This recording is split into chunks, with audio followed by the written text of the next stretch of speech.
রিমালের তাণ্ডবের ক্ষয়ক্ষতি সম্পর্কে জানতে যাচ্ছি ঝালকাঠিতে। সেখানে আছেন স্পেশাল করেসপন্ডেন্ট হাসান মাহমুদ। হাসান, আপনি তো কাঠালিয়াতে আছেন, তো সেখানে এই রিমালের তাণ্ডবের কেমন ক্ষয়ক্ষতি দেখতে পেয়েছেন?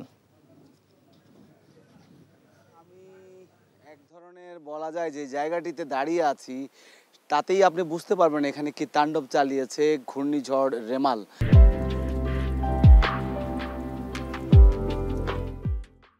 যার কেন্দ্রে গতিবেগ ছিল 90 থেকে 120 কিলোমিটার। সেই রেমাল এখানে যখন হানা দেয় তখন প্রথমত যেটা বলি যে পানির তোড়ে ভেসে গেছে এই অঞ্চলের মানুষের যে ঘর বাড়ি বসতভিটা।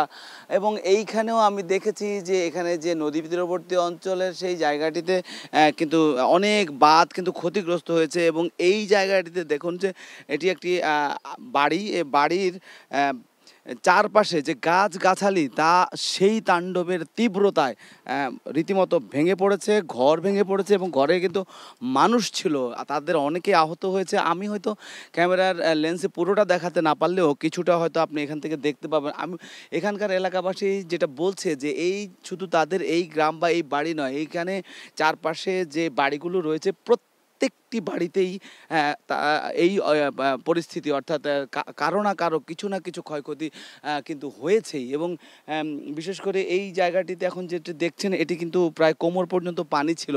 যেহেতু রিমালের সময় হয়ে গেছে, অর্থাৎ 3 দিন গত হয়েছে, সে কারণে পানিটি কিন্তু নেমে গেছে, কিন্তু ক্ষয়ক্ষতিগুলো আস্তে আস্তে স্পষ্ট হচ্ছে। তো শুধু ঝালকাঠি নয়, পিরোজপুর, ঝালকাঠি, পটুয়াখালী এই অঞ্চলটিতে কিন্তু মোটামুটি এই রকমই ছিল এই রিমালের ক্ষয়ক্ষতি।